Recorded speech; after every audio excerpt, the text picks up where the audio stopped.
स्वागत है दोस्तों मेरे YouTube चैनल किताबों तक में। आज फिर से हम कुछ मुद्दों पर बात करेंगे और फिर एक किताब का मैं जिक्र करूंगा जो कि आप सबको ज़रूर पढ़नी चाहिए, जिससे कि आप समझदार और जागरूक हो सकें। पहले मैं शुरुआत करना चाहूँगा। अभी बिहार में चुनावों का समय आ गया है। अलग अलग पार्टियाँ, बड़े बड़े नेताजी जनता को रिझाने में लगे हुए हैं कि हम सबसे ज़्यादा अच्छे हैं, हम सबसे ज़्यादा काम करने वाले हैं, हमारा रिकॉर्ड तो इतना क्लियर है, हमने इतने इतने इतने काम किए हैं। और तमाम जो पिछले किए हैं उनमें से कुछ एक ही गिना पाएंगे, क्योंकि बहुत ज़्यादा उन्होंने किया नहीं है। और उसके अलावा भविष्य का ज़्यादा जिक्र करेंगे कि हम इतना इतना ऐसे ऐसे काम करेंगे। लेकिन क्या बिहार की जनता इतनी समझदार है कि फिर भी एक तार्किक इंसान की तरह अपने नेता को चुन सके, एक ऐसे आदमी को वोट दे सके जिसको वो सच में पहचानती है और उससे उम्मीद कर सके कि ये आदमी, ये नेताजी या ये कैरेक्टर जो मेरे लिए काम कर सकता है।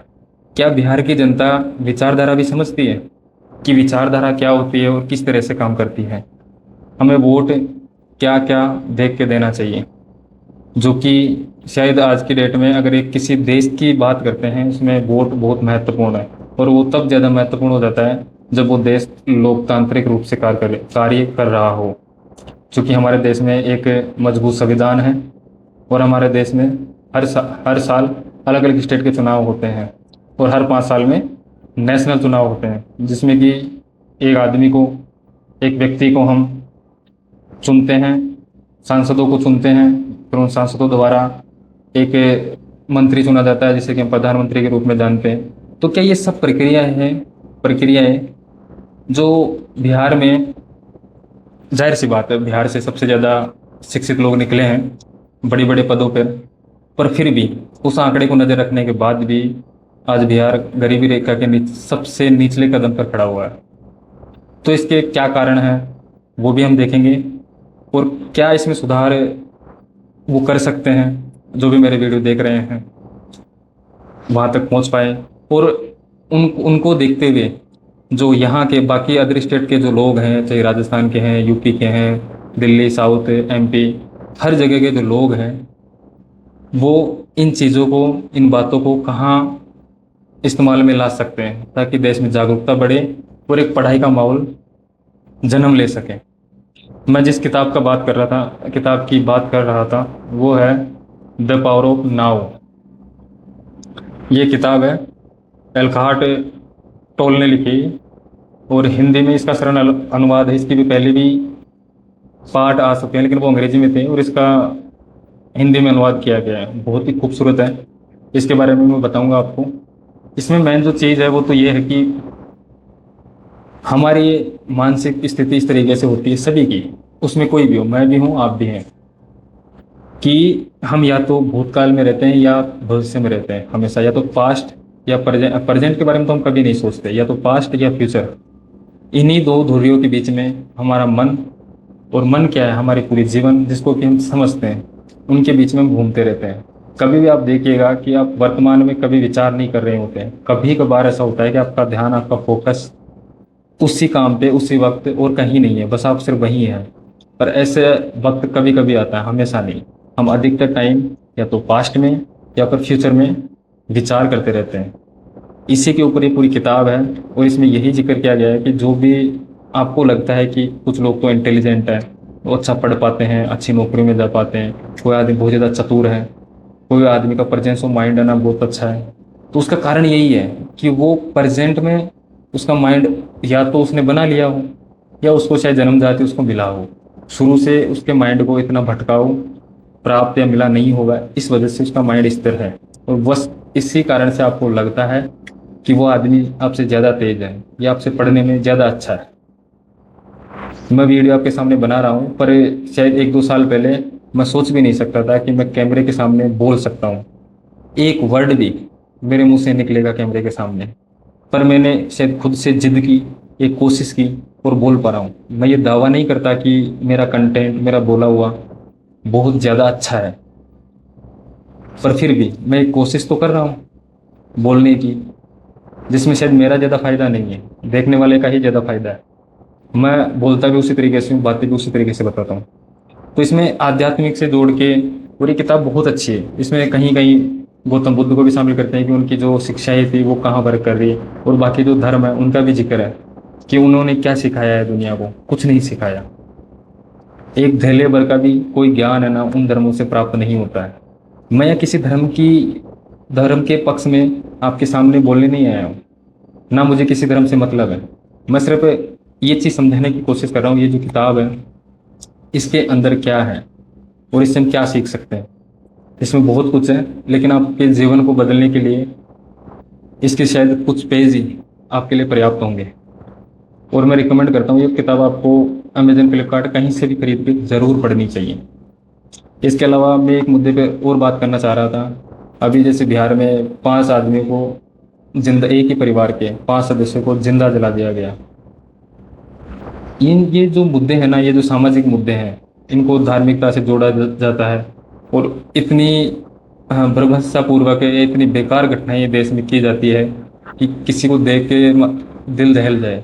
और उसमें एक ही परिवार के 5 सदस्यों को बुरी तरह से जला के मार दिया है और 2 किलोमीटर दूर ले जाके एक नदी में उनके शवों को बहा दिया गया है। और उसका कारण क्या था? सिर्फ जादू टोना कि उसमें भूतनी आती थी उन परिवार वालों में, कि डाइन, इनमें तो डाइन है, ये कह के उनको मार दिया गया। ऐसी घटनाएं आज के टाइम पे, हम 2025 में जी रहे हैं। इसका कारण बहुत सारे हैं, मैं आपको गिना सकता हूँ, उंगलियों पे गिना सकता हूँ। यूट्यूब पे अधिकतर ऐसे चैनल जो कि आपको वो जो साइंस बताते हैं, जो सूडो साइंस, जिसमें कि आपको पोती पत्री देखने को बताया जाता है कि किस तरीके से ग्रहण होते हैं वगैरह। तो ये वार से ये वार करो, आप ये ठीक हो जाओगे, ये वो ठीक हो जाओगे, इस तरीके से खाओ, इस तरीके से पहनो। ये जो एक पैटर्न में आपको जीना, खाना, उठना, बैठना सिखाया जा रहा है, सबसे बड़ी दुविधा यही है। आज हम उतने अज्ञान नहीं हैं कि अब हमें हर किसी बाबा जी की बात सुननी पड़े, हर किसी देवता के पैरों में जाके गिरना पड़े। मानते हैं देश में बहुत से हालात ऐसे हैं कि उनको अच्छे डॉक्टर प्रोवाइड नहीं है, अच्छे सलाहकार, अच्छा माहौलवान नहीं है, लेकिन कौन करेगा? आम और आप सरकार के भरोसे बैठे रहे तब तो हो गया। सरकार खुद हमारे भरोसे है, हम उनको वोट दे, हम उनको टैक्स दे, हम उनकी गलतियां ना पकड़े, हम उनकी चोरियां ना पकड़े, तो उनका गल्ला भरता रहे, उनकी ज़िंदगी कटती रहे, उनके बच्चे, उनके रिश्तेदार ऐसो आराम से जीवन जीते रहे। आप समझिए, जब ये स्टेटस, ये डायलॉग कहीं लगाया जाता है, कहीं सुना जाता है कि आज के ज़माने में कोई किसी का नहीं है, तो ये हर जगह लागू होता है। और जागरूकता लाने के लिए कहीं विद्रोह करने की ज़रूरत नहीं है। हम बैठ के जब चर्चाएं करते हैं, उन पे मुद्दों को बदलना पड़ेगा। अभी आप किसी गेम पे, कहीं आसपास के पड़ोस में कुछ हो रहा है, वो किसी की शादी, कपड़े, ड्रेस, ये इन मुद्दों पे जो बातें होती है कि क्या, कौन कहाँ घूम रहा है, कौन कैसे देख रहा है किसी को, इन मुद्दों की जगह अगर हम असल मुद्दों पे कहीं भी 5 आदमी बैठ के चर्चा करेंगे तो जाहिर सी बात है, और मुझे पक्का यकीन है, बदलाव आता है। बदलाव विद्रोह करने से नहीं आता है। छत्तीसगढ़ में जो लोग विद्रोह कर रहे हैं, सरकार के खिलाफ लड़ाई लड़ रहे हैं, उनके मुद्दे गलत नहीं हैं, तरीके गलत हैं। और तरीके इसलिए गलत है कि वहाँ के जो छुटमुट्टे जो नेता बने फिर रहे हैं, जो जनता को जागरूक करना ही नहीं चाहते हैं, वो उनको समझाना ही नहीं चाहते कि उनके लिए क्या ज़रूरी है, वो उनको शिक्षित करना ही नहीं चाहते, क्योंकि उन छुटमुट्टे नेताओं के पास डायरेक्ट पैसा पहुंचता है। बड़ी बड़ी कंपनियों से, सरकारों से, हर जगह से पैसा वहां पहुंचता है। उस वजह से वो पूरी जनता को एक भ्रम में डाल के रखना चाहते हैं। ये इसको बोलते हैं भ्रम चक्र। आपका ध्यान कहीं भंग कर दो, बस सबसे मेन चीज़ ये है। अभी बिहार के टाइम पे ये किया जा रहा है, राजस्थान में जब चुनाव हुए ये किए जा रहे हैं, यूपी में जब चुनाव हुआ, पूरा यूपी का चुनाव राम मंदिर पे लड़ा गया। हम 2025 में जी रहे हैं, ये कोई सोच सकता है? लोग हंसते होंगे हम पे। जब मैं पश्चिम के देशों में विधानसभा ही चलती है, वहाँ के जब सदन चलता है, वो लोग डिबेट करते हैं, नेता जब सदन में जो मुखिया होते हैं उनके सामने जब डिबेट करते हैं, वो जिन मुद्दों पर बात करते हैं, वो जिस तरह की चर्चा करती है, उनको मैं अपने देश से कंपेयर करता हूँ, अपने देश के नेताओं की बातों से, विचारों से, उनकी जो स्पेशल भाषण होते हैं उनसे जब मैं कंपेयर करता हूँ तो मैं खुद कई बार सोचने लग जाता हूँ बैठ के कि ऐसा कैसे हो सकता है कि आज के भारत में, जहाँ हम साइंस में हमारा इसरो या फिर हम हर चीज़ में तरक्की की तरफ बढ़ रहे हैं, ऐसा नहीं है कि हमारे देश में सारी चीज़ें बेकार हैं, हम बहुत आगे हैं दुनिया से, लेकिन जो मेन स्ट्रीम है, मेन चीज़ है, मेन जगह है, वहाँ हम आगे नहीं हैं। लोग अभी भी जागरूक नहीं हैं। आगे तो होना ही होना था, क्योंकि जैसे जैसे हम टैक्स देते हैं वो चीज़ें आगे बढ़ती है, कुछ जगह विकास होता है, पर बात उसकी नहीं है। बात ये नहीं कि कोई एक रोटी खा के सो गया, भूखा तो वो अब भी है। बात है उसके पूरे पेट भर देने की, जो कि गवर्नमेंट अभी तक नहीं कर पाई है।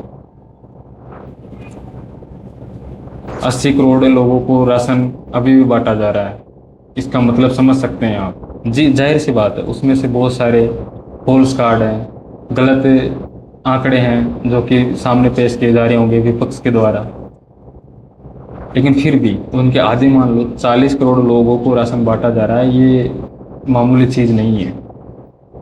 देश का एक बहुत बड़ा भाग है जो अभी भी गरीबी रेखा के नीचे है, और हम जिस रेखा को लकीर खींच रहे हैं वो कैसी चीज़ है? शायद 124 रुपये या 150 रुपये जो दिन के कमाता है वो गरीबी रेखा के नीचे नहीं है, वो ऊपर है।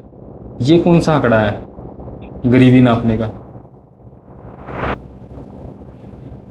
ठीक है दोस्तों, इस वीडियो का जब अगला पार्ट लाऊंगा तो हम किसी और मुद्दों पे चर्चा करेंगे। जय हिंद, जय भारत।